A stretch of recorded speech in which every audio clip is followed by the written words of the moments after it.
All right, guys, today I'm going to be checking out the ReVolt Guitar Analog Amp Sim by Two Notes.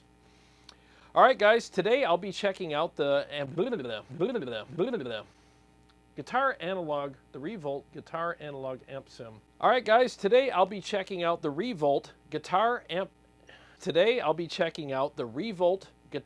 Analog Amp Sim by Two Notes.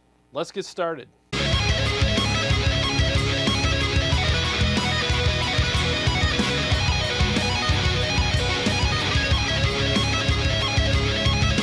Okay, so this is going to be a first impressions video. I'm going to be using mainly the stuff that just comes right out of the box with this product. I will be using an exterior boost pedal later on in this video just to see how it interacts with this product, but for the most part you're going to hear this hooked up with the XLR out, which has a cab sim associated with it. So all the internal sounds and everything that is in this unit is what you'll be hearing in this video, except for, as I said earlier, an external overdrive pedal that I'll be hooking up later on in this video. Also later on in this video, I'm going to give you a hint of what I can really make this thing sound like if I use some additional equipment. And it sounds so much better if I do that. And I have that video uploaded right now in my Patreon for all my patrons. So for only $5 a month, you can get exclusive content such as that video and many more that I'll be doing in the near future.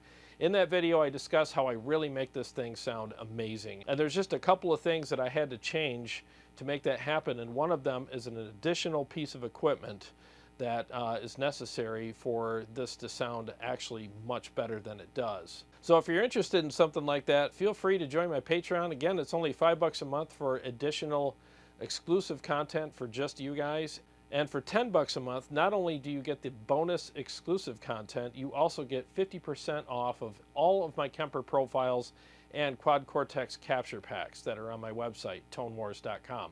So the link's below if you want to join. I really appreciate the support. I've been doing this for a while, and I'm really trying to build that community, and I want to really make sure it's worth your while, and I'm sure it will be when you join. Because that video I just finished uploading for this unit is actually really informative, and I think you'll get a lot out of it. Alright, so let's get started with the dial-in and first impressions video now. I'll start out with no effects, and then once I get it dialed in, I'll dress it up with some chorus and delay.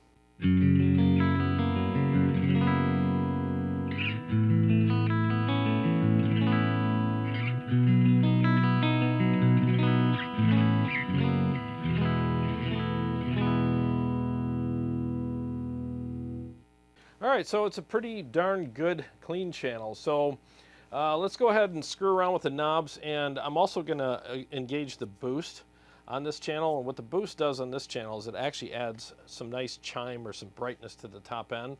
So I'll engage that as well. Just pay attention to the camera here, and we will go through all the settings.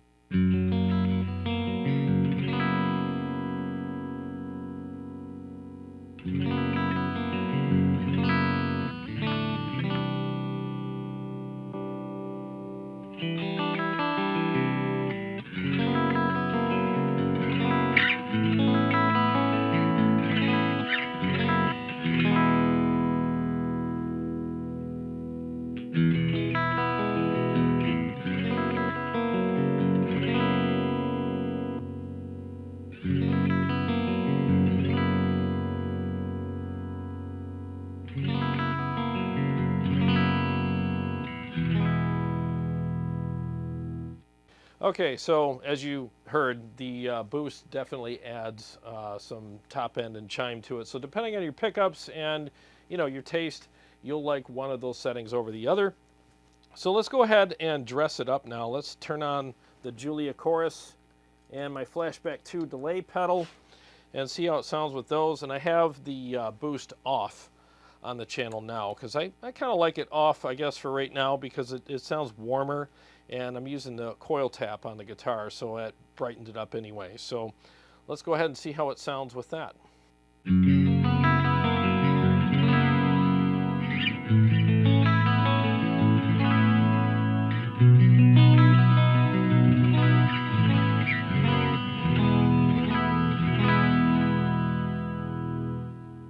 All right, very nice. I think there's a little too much low end, so switch the cameras and let's adjust that.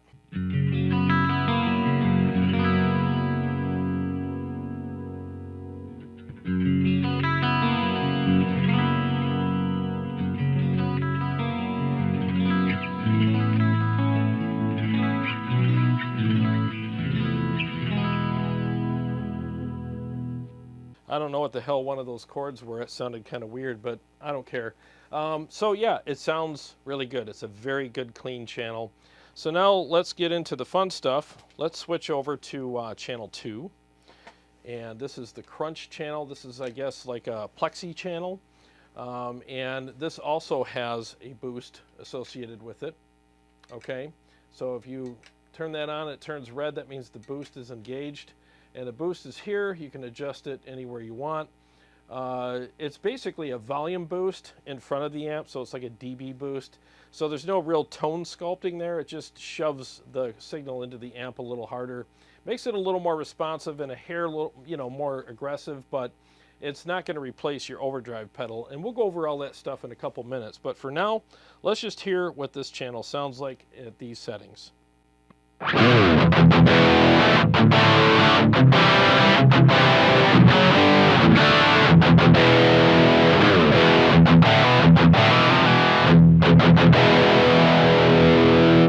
Okay, so not bad. It's a decent plexi tone. So now let's dial it in further and then engage the internal boost and see how that sounds.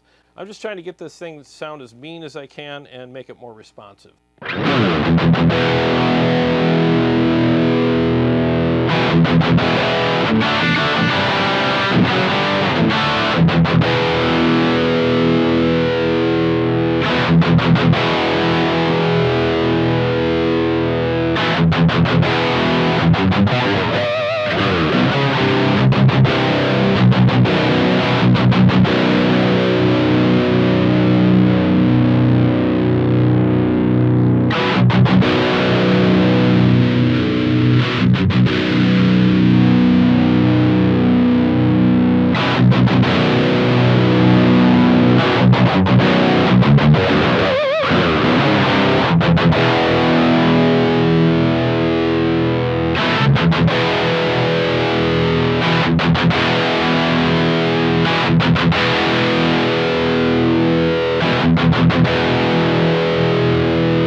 Alright, so with the internal boost cranked and the gain cranked all the way up, it does get a lot more responsive.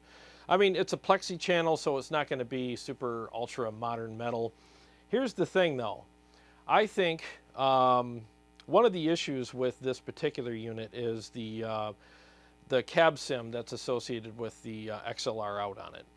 Now you could put any cab sim in anything and 99% of the people are not going to like it. So I get it. It doesn't matter what they put in there. No, most people wouldn't like it anyway. So you got to put something in there just for starters. And I think what they're hoping is that people are going to, use like a IR loader or something like that with this, because the cab sim in this thing honestly just does not work for me at all.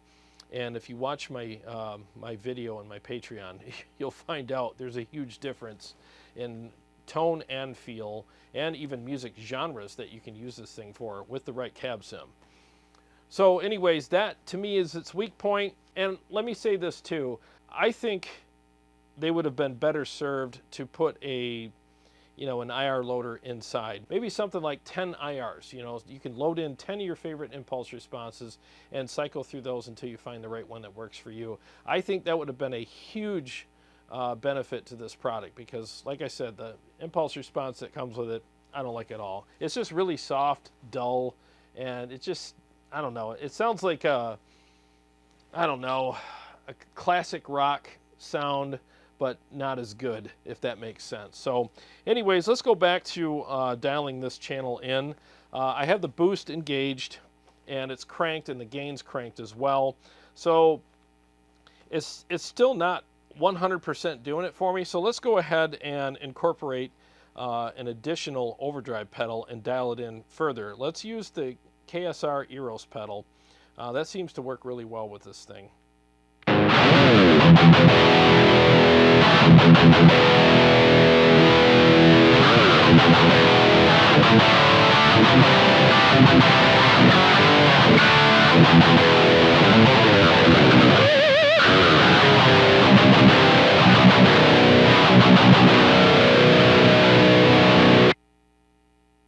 All right, that's a lot meaner. So now we got that engaged. Let's go ahead and dial this in further and make it sound more appropriate now that we have that pedal engaged.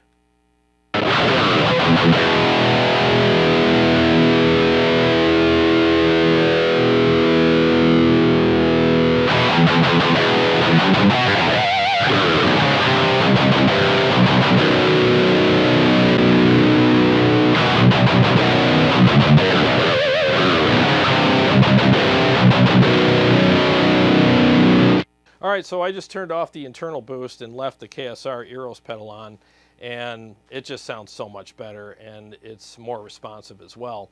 Now you can stack the boosts together depending on what you want. If you want more response, you can get that. If you stack them, just back the gain off and adjust the boost accordingly here. So I'll go ahead and show you how I do that now.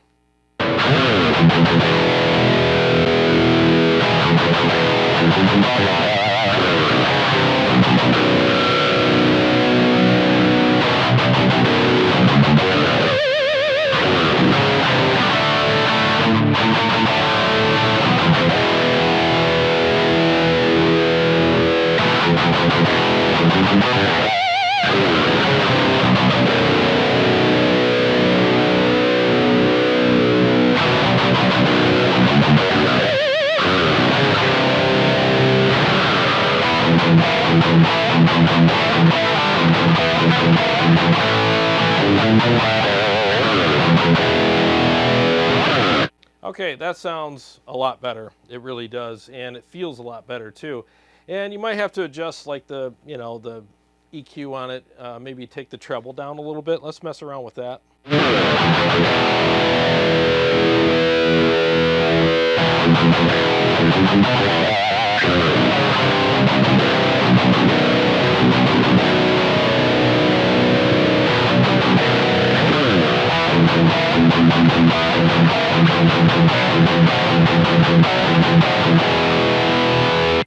All right, so that sounds really good. Again, I don't care for the, you know, the impulse response that's in here, but for what we're dealing with, it sounds and feels a lot better. So now let's switch over to the lead channel, which is supposed to be like a Soldano, and let's dial that in, and we'll start with the KSR pedal off and the internal boost off as well.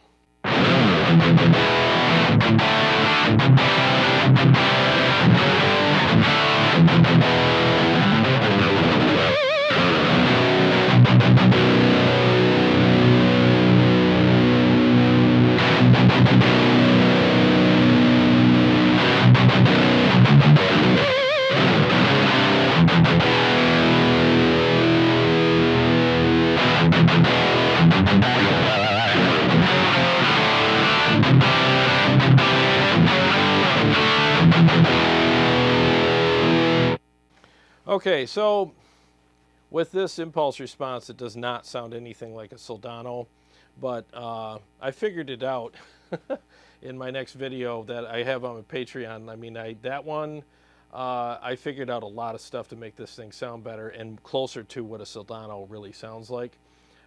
There's definitely something going on with the pinch harmonics. They're a little cold in this amp, which I also addressed in that other video and fixed that. You know, so let me switch between both channels right now so you can hear the voicing difference between them. And I'll leave the boost off.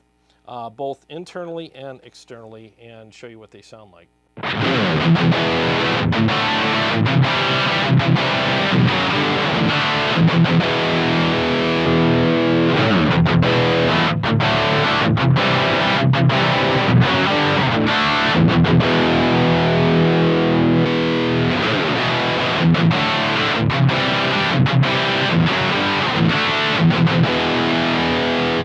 So you can hear there's something going on with the top end between the two channels. It's got that, channel 3's got that quirky top end, kind of like my Ingalls Savage channel 3 does. It's got that kind of cold, quirky top end with pinch harmonics and stuff, but for the right things, it could work really well. So let's hear what it sounds like when I hit the internal boost and see if that changes anything.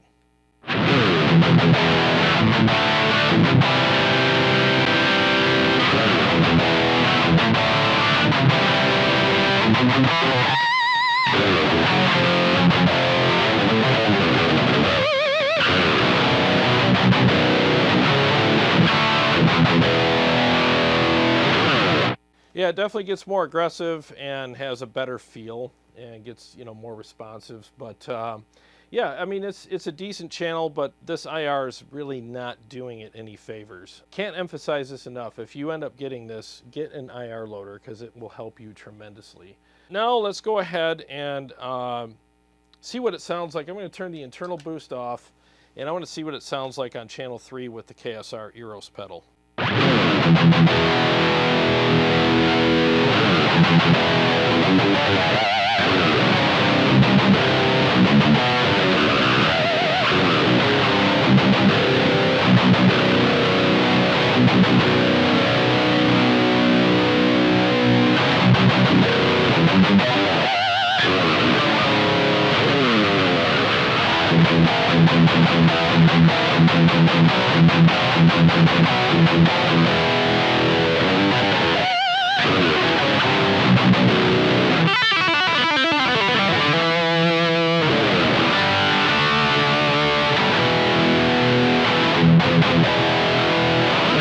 Yeah, with the KSR Eros pedal slamming the front end of this, it definitely sounds a lot better. So let's see if what happens if we stack the KSR Eros on top of the internal boost and see what that's like.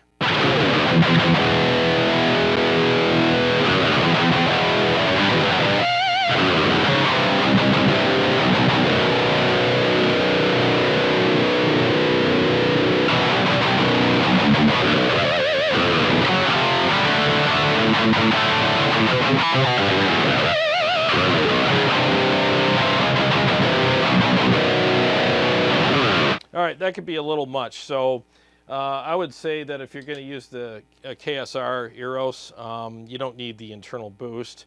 But if you have something like the Mud Killer, I found that the Mud Killer with this particular unit, it's a little milder, you know, and you really notice how much more mild it is. In fact, I'll switch between those two now. So I'm on the KSR now, so when you see me reach down, I'm switching between the KSR to the Mud Killer, and the internal boost is off on the unit. We're on channel 3.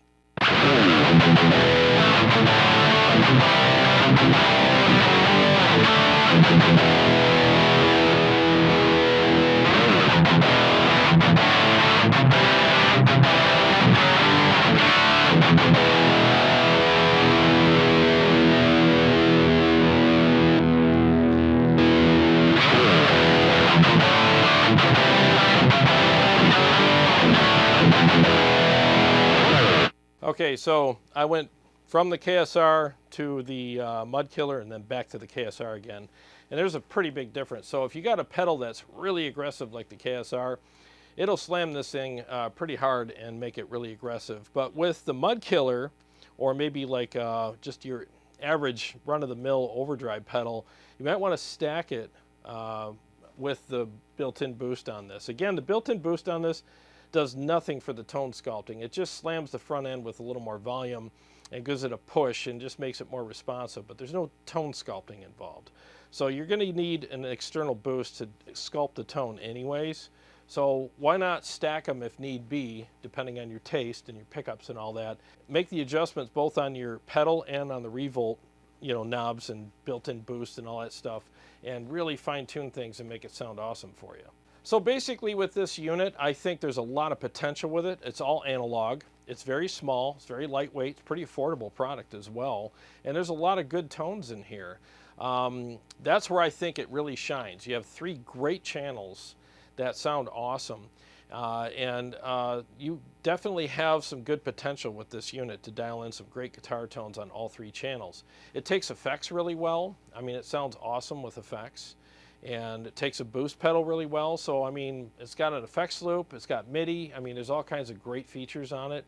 I think they did a really good job with it. The things that I wish they would have done different is I wish they would have put an IR loader in it so that you can at least choose from like several or a handful of your favorite impulse responses on it and get the sound that you want without having to buy additional equipment to hook up to it. Now, I understand that, keeping a price point down at a certain level is important, but I don't know how much a chip and a knob would cost. I'm not in the business of making things, so I don't really know. But I think that that's something they should have done. It's not a deal breaker, but it would have been nice. Now, on the other hand, I mean, they make a lot of great products, and they're probably thinking, well, a lot of people have our cab-M and our different IR loaders and stuff like that. So, maybe they're counting on people that buy this already have something like that they can pair with it.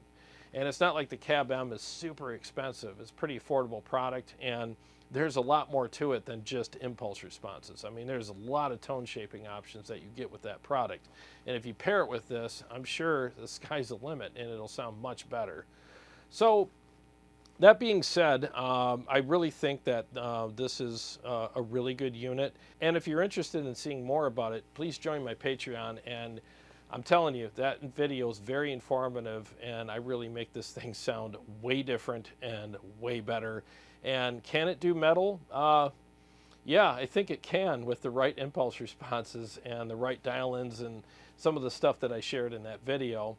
So if you're interested in seeing this thing go from this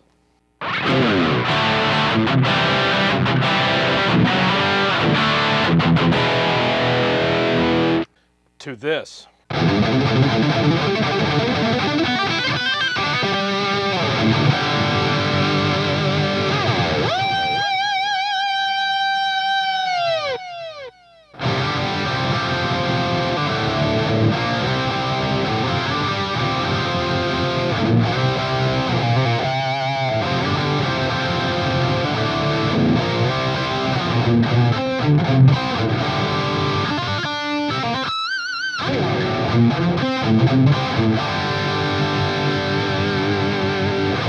so if you're interested in joining my Patreon so that you can get bonus content with products like the ReVolt and other products I'll be reviewing in the future, feel free to click the link below and sign up for just $5 a month, and you will get that bonus content.